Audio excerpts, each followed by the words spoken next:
Welcome. I'm Amber Renee. I'm a Reiki master teacher, licensed massage therapist, and energy intuitive. Many of you who know me know that I love exploring mysteries. And recently I was watching a documentary about the afterlife, and it inspired me to create this tarot spread. So we're going to ask the cards if they can give us any insights about the afterlife. This is purely for entertainment, for our intellectual, imaginative stimulation. I will be posting this spread on my Instagram if you want to try it out for yourself. And if you do, please let me know, share it, and tag me. I would love to hear about your experience with the spread, and if you receive any similar answers or answers that even contradict what comes up today, we'll see. So this is a 6-card spread. The 6 questions we're going to ask are: what should we know about the afterlife? What are we meant to learn from the afterlife? How can we better understand what happens after death? Why do some people have near-death experiences? And then we'll ask for a clue from spirit and a clue from earth. So I'm just going to be quiet for a moment. Channel Reiki. Connect with the collective consciousness. Connect with you who are watching. Channel this energy into and through the cards.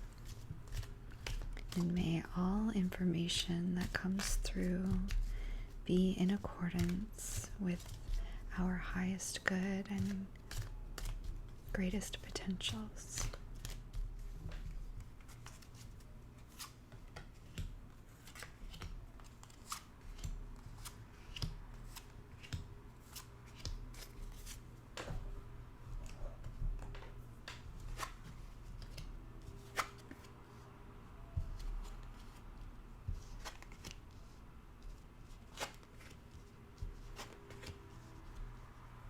Ooh.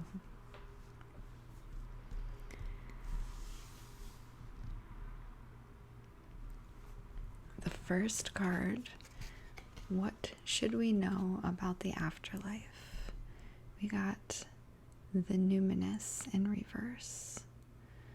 So actually, when this card in reverse indicates a disconnection from spirit,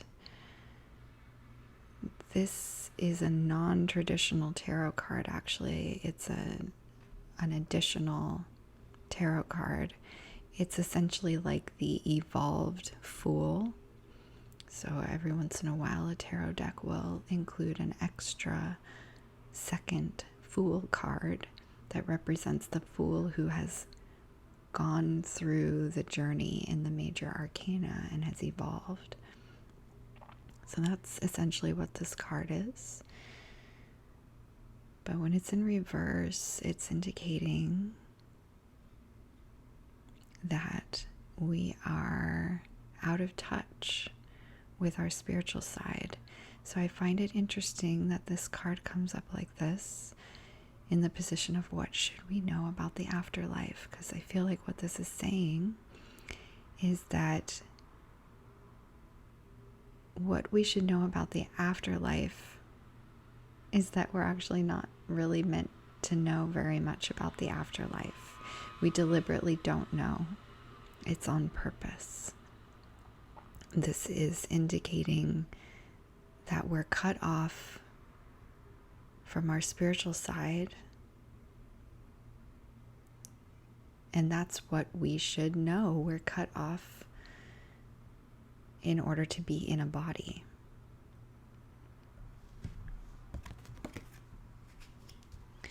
What are we meant to learn from death? Got the Mystic of Candles. Can you see? This is a beautiful card. Sorry about the glare of the light. There we go.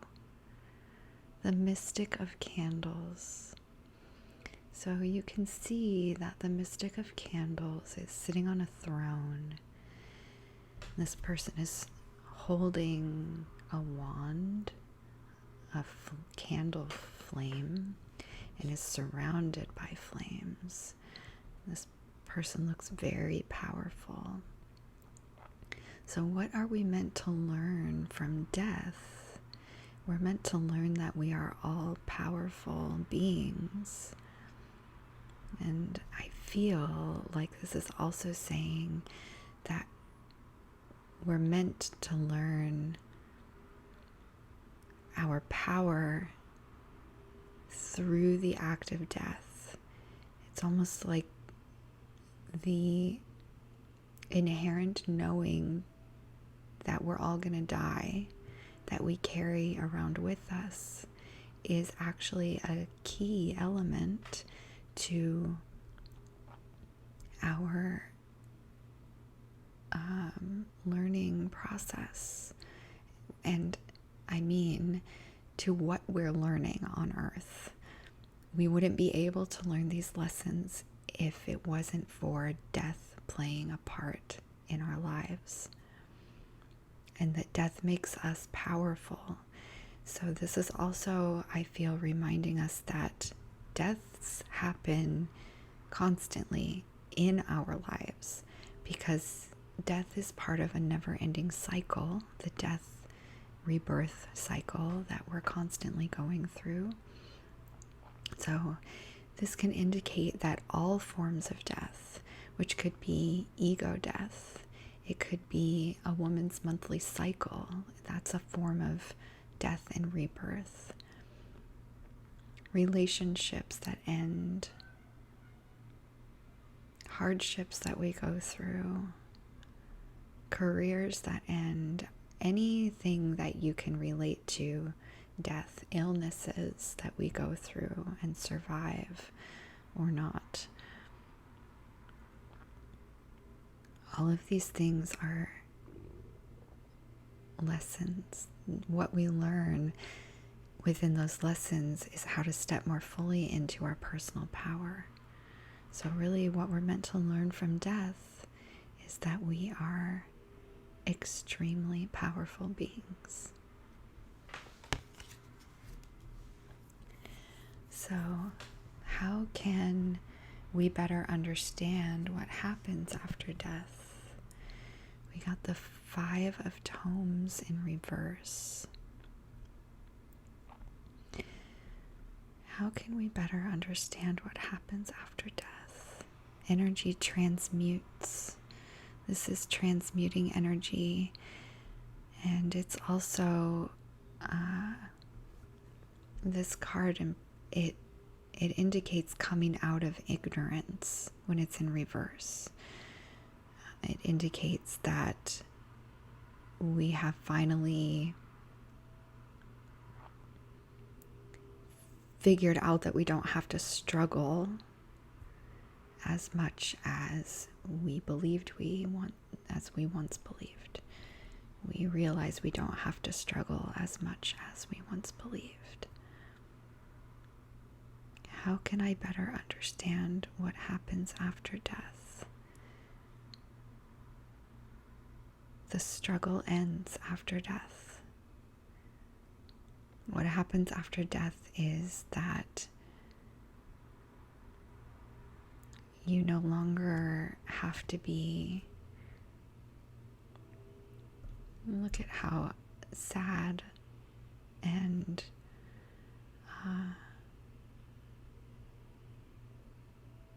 kind of broken the person in this card looks when it's in the upright position.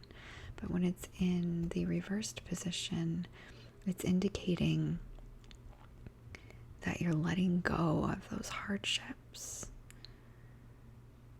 So So that's a pretty positive message, actually. What happens after death is that we let go of the hardships and things actually become easier. The strife, the hardship, the difficulty that we experience in the physical world is exclusive to the physical world, and maybe it doesn't exist after death.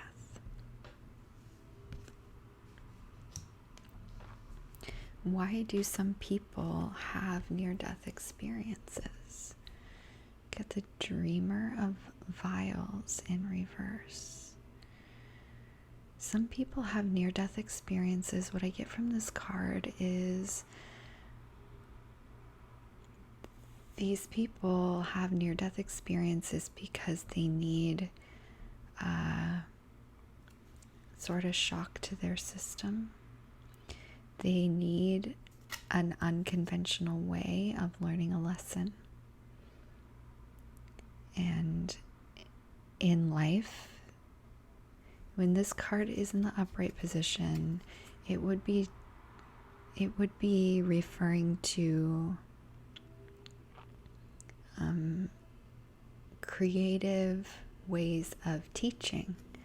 So when it's in the reversed position, my feeling from this card is that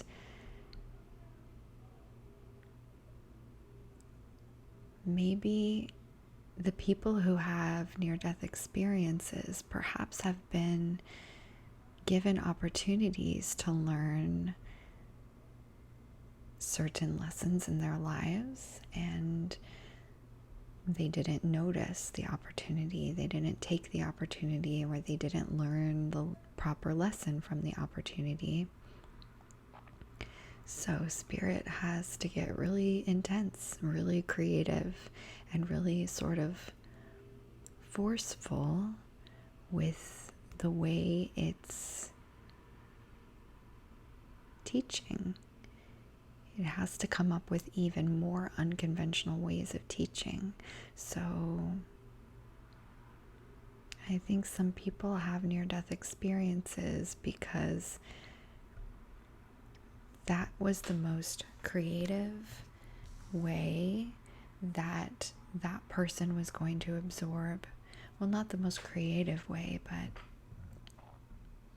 just the most potent way. It was the clearest path to enlightenment for these people, and that's why they have the near-death experience. It's actually on purpose. That's what this indicates to me, is that it's not an accident. It's not random. Every person who has a near-death experience, it happens for a reason, because that's the clearest way for them to absorb the information needed for them to learn a lesson that they're meant to learn. So now we're going to see the clue from Spirit and the clue from Earth. So the clue from Spirit is the 5 of Vials. So this is another card of suffering, and I think it's really interesting that this is the card that Spirit came to show us as a clue to what is going on in the afterlife, because this card is actually indicating that we're suffering partly because we're immersing ourselves in what happened. We aren't looking up from our hands, from our tears, to see that there's a portal. There's a portal that can show us the way through and the way out. So the message from Spirit, a clue from the afterlife, is to check yourself about how deeply you're suffering, and if there's any choice, if there's any way that you can introduce more awareness to your suffering and notice how you can take control, not identifying with your suffering. When you don't identify with your suffering, you're going to actually be closer to spirit without having to die.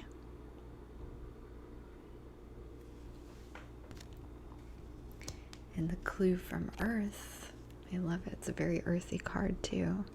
The Nurturer. So this card is the equivalent of the High Priestess. So this being a clue from Earth to the afterlife is finding a balance between your spirituality and your connection, your grounding, basically grounding yourself into the physical reality through your spirituality. So not denying spirituality, but at the same time not denying the physical world.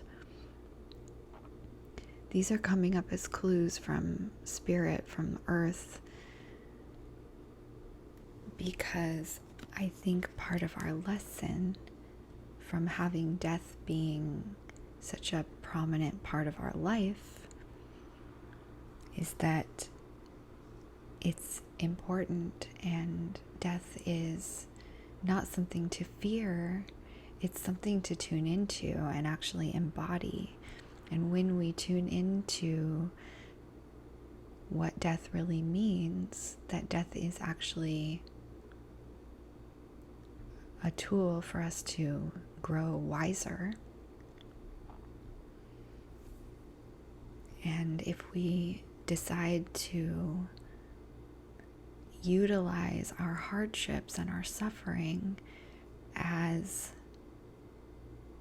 complementary tools to the lesson that death is here to teach us, then we can actually feel more expansive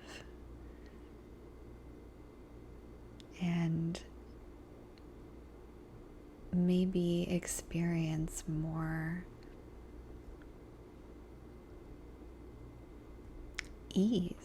ease in our lives before we move on to the next realm. So that was a fun check-in with the cards.